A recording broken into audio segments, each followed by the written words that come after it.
An unmistakable acceleration in the ongoing moral decline has taken place since the Clinton administration has assumed power. Indeed, a new covenant has been formed between the executive office and those who openly profess and follow a lifestyle which is unalterably opposed to the law of God. This has resulted in the new paganism. I'm Julius Smetona. This is what Catholics believe. With me today to discuss the social and moral consequences of the Clinton administration are Father William Jenkins, pastor of St. Teresa of the Child Jesus Church in Parham, Ohio, and publisher of the Roman Catholic magazine; Father Clarence Kelly, spiritual director of St. Joseph's Novitiate in Round Top, New York; and Pat Buchanan, syndicated columnist and commentator, co-host of CNN's Crossfire. Pat, what are your reflections on the initial period of the Clinton administration? Oh, I think the Clinton administration, from a political standpoint, has, of course, been very much a disaster. He is lower in public approval than any president at this term in office ever since polling has begun. And I think among the reasons is that he's gotten far out of the mainstream of America so far as cultural issues, social issues, and moral issues are concerned. He's paying a tremendous price for trying to open up the Marine barracks in West Point to the homosexual lifestyle. I don't think he has benefited from the fact that he is the most pro-abortion president in American history. And so I think on the social, moral, and cultural issues, he is out of the mainstream, and it's hurt him badly. Why is it that the media has apparently turned on him? Here's a man who espouses what they believe in, and yet, nevertheless, they still have attacked him with considerable vehemence. There's a number of reasons for that. One, you're correct. The media have a vested interest in Clinton's success. And as he's proving himself a failure, I think there's a real exasperation and frustration with what they see as his level of incompetence. He is discrediting ideas in which they too believe. So rather than say that the ideas are wrong, they're going to say we have an incompetent man who is custodian of them.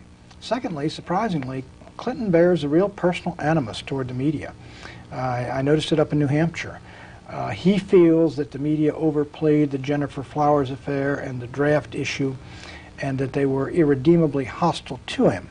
Now, I don't agree with that. I think they savaged him for a certain period, and then they savaged Bush in the fall election. But I think those are two of the reasons that the media have moved away from him. You know, it's interesting that one of the first actions of the Clinton administration, President Clinton signed 5 executive orders of all times on January 22nd, 1993, undermining what few restrictions there were to abortion on demand.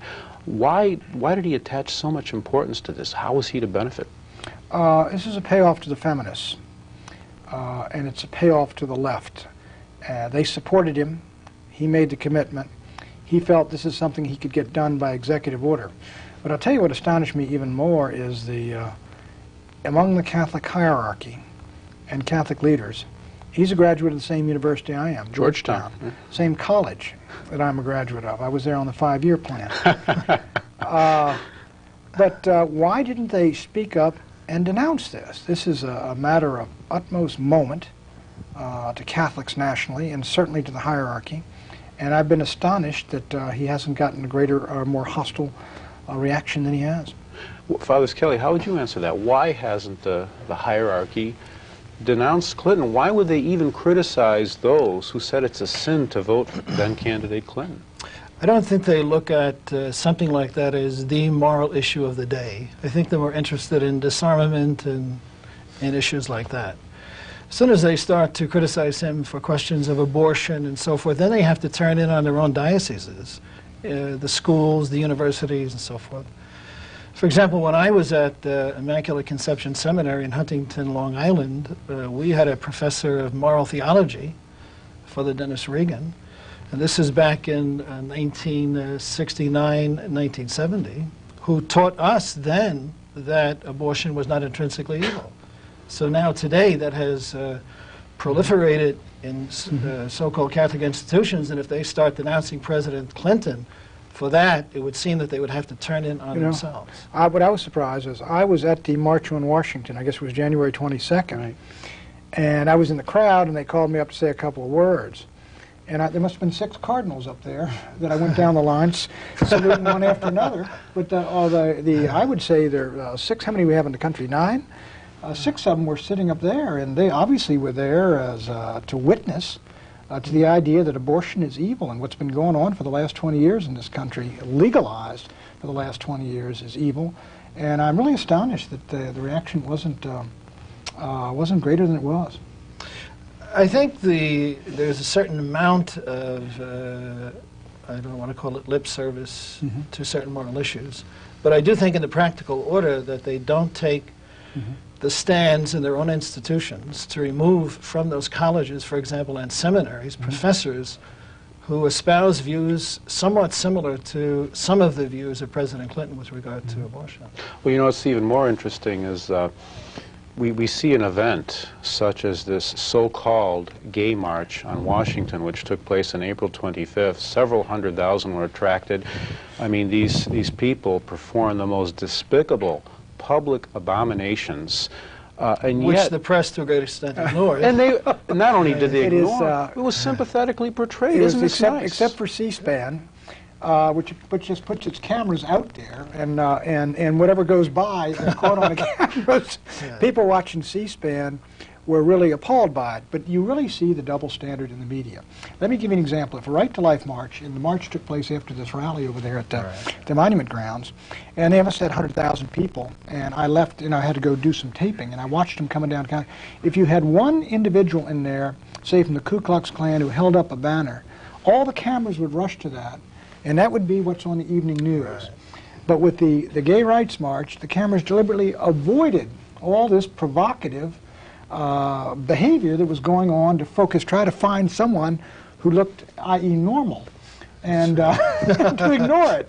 It was pretty hard to find it. It was hard to find it, but it's a total reversal of how the press would cover a rally of conservatives. I mean, you can imagine a couple of people going down the street in some conservative rally for national defense who were wearing hoods, and that would be it. That's all you would think was there. Even the press coverage. For example, if you look at what the New York Times did for the anti-abortion march, compare it to the front page story for the gay rights. The degree of coverage is dramatically different. And the thing is that this abomination, which is one of the 4 sins that cries to heaven for vengeance, was, by overwhelming majority, a margin, portrayed sympathetically as a status quo. It's nice, people aren't persecuted, and yet where was the moral leadership of this country? I think that the reaction to this was, to put it mildly, weak. And again, what about the hierarchy? I mean, this is one of the 4 sins that cries to heaven for vengeance, something which would certainly call down the wrath of God upon the country. Pat, you mentioned there were 6 cardinals present. I think there were 6. I went down the line. I was so awed by because I hadn't known they were by all the red. But they all stood up. It was Cardinal O'Connor. I was Cardinal Law, and of course Cardinal Hickey from here in Washington D.C. Right. Yeah. What is peculiar is that not one of them spoke out. Cannot any one of them act independently? Is there some kind of a word that gets out among them to keep it quiet and tone things down? Does no one have the gumption to stand out? Well, I think I think Cardinal O'Connor and Cardinal Law and the Cardinal in Washington D.C. have spoken out against abortion repeatedly. But I don't mean in terms of taking action or that day any denunciation of Clinton. I don't recall it. Right. They just don't like to enforce the moral code, evidently. Well, denunciation of Clinton, what about the denunciation of so-called Catholic politicians who openly promote abortion with impunity of, say, a Senator Kennedy, or a Governor Cuomo? Right. Nothing is done. And I mean, is this apparently considered to be censorship or what? I mean, that's I guess that's a function for the hierarchy or whoever has custody of that diocese. But there haven't been any excommunications over this issue at all, that I know of. You know, in regard to foreign policy, President Clinton seems to be even more of a globalist than former President Bush. He has mentioned, I think, in his inaugural speech something to the effect that our problems, there are no distinction between domestic and foreign policy matters. He's pushing the idea that we're part of this global community, that we're global citizens, we have to have a global worldview. Do you view this tendency with any kind of concern?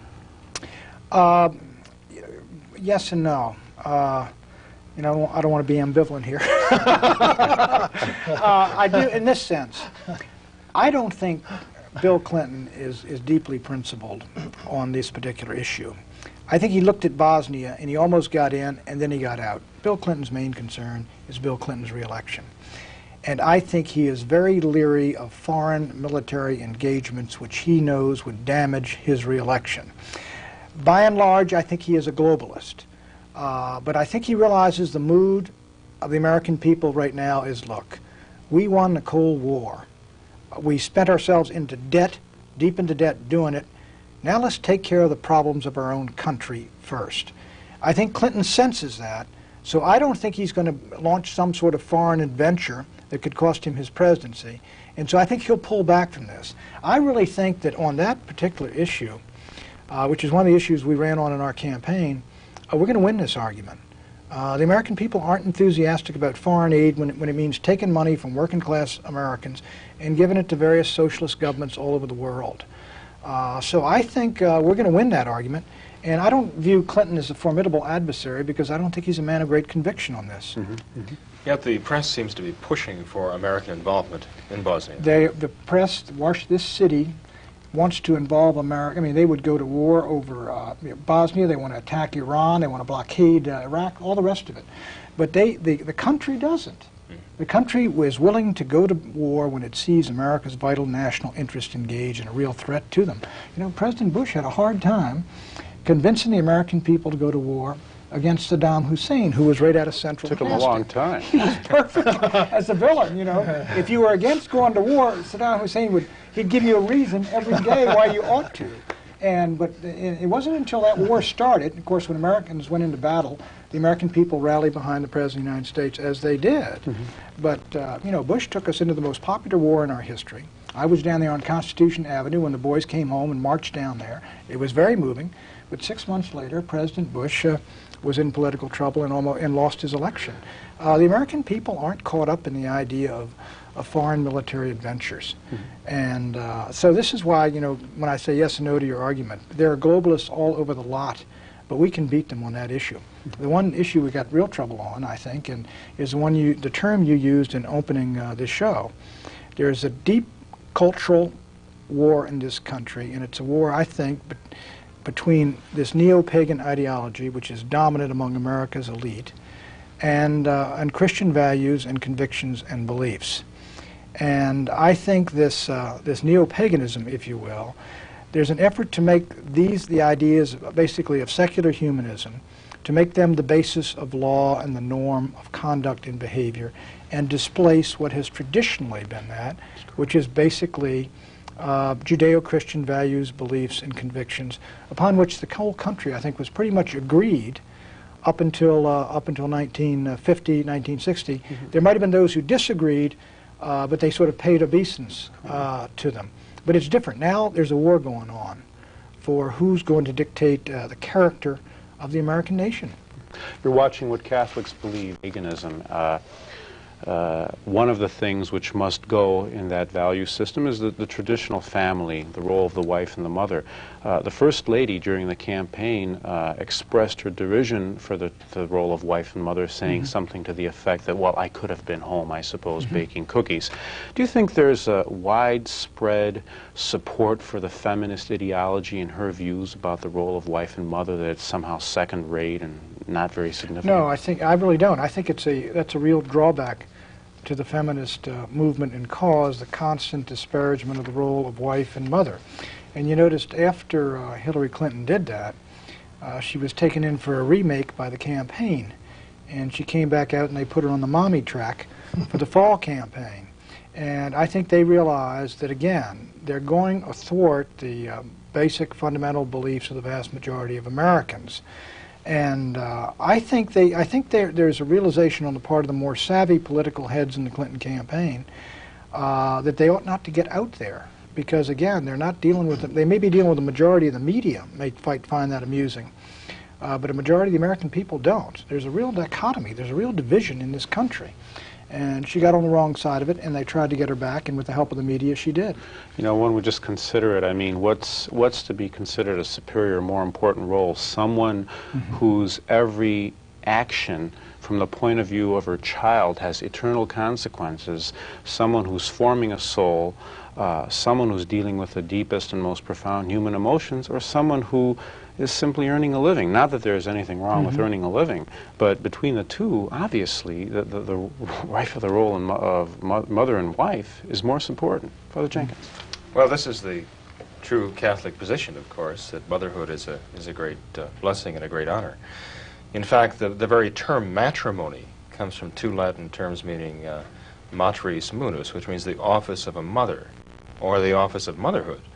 And this actually is a departure from the earlier term, just marriage, because that's taken from the Latin word for husband. In the old pagan culture, marriage was for the service of the husband. His wife and his children were there to serve him. He could even sell them if he needed to get out of debt. But the true Catholic understanding is what God defined by his very first command to the human race in the Garden of Eden, when he said to Adam and Eve, increase, multiply, and fill the earth. Marriage exists primarily for the sake of bringing forth new human life. And it's interesting, in our society, which disparages children and large families, the Jews in the Old Testament considered to be a curse to be barren, to have no children. Unfortunately, Hillary Clinton doesn't necessarily provide a top-notch role model for those who want to be wives and mothers in the world today. I don't know, Pat, you probably have more insight into this than I do, but I don't have that much insight into Hillary's thinking, other than what I read. Do you think she, in her heart and soul, is committed to this radical agenda, or do you think this is just part of political means of what she perceives to be the road to success? I think that there is behind, she was raised in a quasi-understand religious environment, Protestant environment. And I think that, in a way, she's sort of seeking and groping for some kind of truth in what she's, in all this politics of meaning. And I think she's confused in a lot of ways. She went to Wellesley, which would explain part of that, I guess. But I think she's very, very dedicated to an agenda, to a feminist agenda, and to her feminist allies and colleagues like Donna Shalala, because she thinks that's the way of the future. And in a lot of ways, they look upon the past as really benighted and repressive.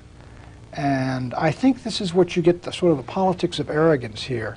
I think a lot of the people in the elite in the 1960s came out believing that what had gone before was, as I said, benighted and reactionary, and that when their time came, they were going to introduce America to the new values and the higher values and the rest of it. And I think this partly explains the sort of disillusionment or the jolt that they've been hit by reality when they say, well, now we're going to introduce gays in the military. Isn't this popular? And all of a sudden, the whole country is in an uproar. And I think they've moved through that the academic, the Wellesley, the Georgetown in the 60s, and then Harvard and Yale and Oxford. And I think they move around that cocoon, and now when they make decisions and it has an effect on the country, they're jolted with reality that this is still a traditionalist conservative country.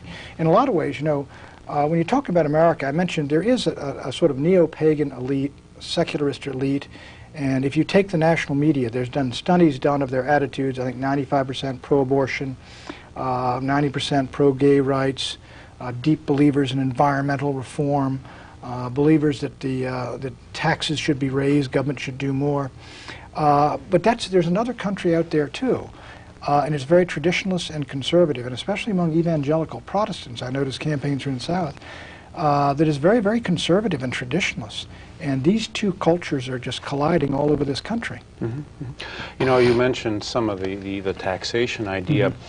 It seems that President Clinton, when all is said and done, is going to raise taxes, even more than President Bush did, much more in fact. Do you think the burden is becoming oppressive and unfair and in fact deprives man of the fruits of his labor? And second of all, what is the Catholic notion of fair taxation? Well, I think the bottom line of Clinton's tax bill is that the largest tax increase in history, and it will be a massive expansion of government control of resources, government power, government bureaucracy controlling American life. And I think that underlies it all. I think the tax burden in the United States is too heavy. from an economic standpoint, especially on small businesses who create jobs. I think it's far too heavily on the family. If you had the deduction, which used to be $600 per child, I think, when my father had 9 kids, probably wiped out all his taxes. But if you'd maintain that $600, what it was in the post-war era, and index it for inflation, it would be something like, I think, $7,500 per child. Now, I don't know what is the ideal tax, but I think what you would try to do is have a family, a level at which a family can live decently. They would not be taxed on the money that they needed to just live decently. And beyond that, if you had above that sort of a flat tax, I think on discretionary income, I think that would be a fair tax in my judgment. I don't know that you're ever going to get that in this country, but I think trying to move towards something like that would be a good idea. Mm-hmm. You know, you're talking about the more and more government control. Mm-hmm. I think that there's a corollary to this in that increasingly the government is storing more and more information on its citizens. I can recall in the recent tax return that they now demand, if you have an infant, the Social Security number for the infant. If you don't provide them this, they threaten to disallow your exemption. You know, we read in the Old Testament how King David was chastised for seeking a census of his people because this is knowledge he shouldn't have had. What would be God's reaction to the current administration and this tendency to control, this tendency to gather information? Well, I don't know. I can't speak for the mind of God, but I do know that it is a natural tendency of government and bureaucracy to grow and try to gain more and more power because it is inefficient, it's ineffective, it always has an excuse for why it's failing. We haven't got enough power, we don't have enough control. And I noticed just the other day there was some talk of some sort of sexual harassment in some college or university by a professor against a student. And the Department of Education here, they're going to demand all the documents and all this and that. And I remember back in '64 when Barry Goldwater ran, he said, listen, if you take federal money, you're going to get federal control. And here's this Washington, D.C. bureaucracy running into the internal affairs of some college or university out in California. And what's happened is a lot of schools, including Catholic colleges and universities, they take the money, and in return, the crucifixes come down from the wall, and you change your internal dynamic and alter your courses to make them conform to the state. I think this is a case of really Leviathan state, just growing and growing and growing. And they've sold their soul by accepting. And a lot of these universities clearly have. You know, there's no doubt about it. You know, the Clintons both have indicated their support for the child rights agenda. Mm-hmm. I read of UN conventions and even legislation which, taken to its logical conclusion, could conceivably lead to spanking being a form of child abuse. Spanking's child abuse. My 4 brothers and I could have filed a class action suit a long, long time ago. But I've already heard of people who their kid misbehaves in public, and they're saying, well, gee, you know, I was going to spank him, but everyone's looking at me this way. Well, you know, I have a friend who told me one time that I think he spanked his kid, and the kid went next door and told one of the neighbors who called the authorities in Montgomery County, and they came in to, you know, interrogate him for child abuse. And he was appalled by it. And it's amazing, but a lot of that is going on. Well, even with this Children's Defense Fund, I believe that's the organization that Mrs. Clinton was involved in, they were very pleased over the fact that a child within the last year successfully sued his parents, essentially for divorce, and separated himself. I mean, what is this going to do to our families if this continues? I think what you have is the abuse of legitimate authority. Now, obviously, a legitimate government has legitimate authority, and it has it from God, and it's supposed to use that authority to promote the common good. Mm-hmm. But when the people in positions of authority think that the authority is there for them rather than the people being there in order to fulfill a function in society, they begin to see their position as the role, in a certain sense, of master to subject, rather than as representative of God. Let me ask you a closing question. We have a man who was elected who supports perversion, who supports the brutal slaughter of innocent babies, whose past has certainly been clouded by scandal, and yet he was elected to the highest office in our land. What would happen to someone who was proposed that we have the kingship of Christ, that say there be no abortion, that birth control be illegal, that divorce be outlawed, and that we follow the teaching of the one who redeemed us? What would happen to such a man if he ran for president? He wouldn't get elected. He wouldn't get nominated in either party if he ran on that agenda. Per se, I don't believe. I mean, I've talked to some friends who've talked about, you know, abandoning the Republican Party and starting, you know, a Christian Democratic Party or something like that. And incidentally, some traditionalist Jewish friends of mine are the very ones that are pushing hardest that it be done, because they've given up on the Republican Party. I haven't. I think the Republican Party is can be an instrument which can both capture power and do a tremendous amount of good in curbing and curtailing a lot of the things we see in this society that are evil. But if you ran on that straight agenda inside one of the major parties, you wouldn't get nominated. And if you went about that, I think what you would have to do is run third or fourth party. And you know, that would make sense if you had a parliamentary system where you get your share of the votes, so that you might have a balance of power. But in this day and age, if you believe, as we do, I think you have to work within the political parties. So. You've been watching What Catholics Believe.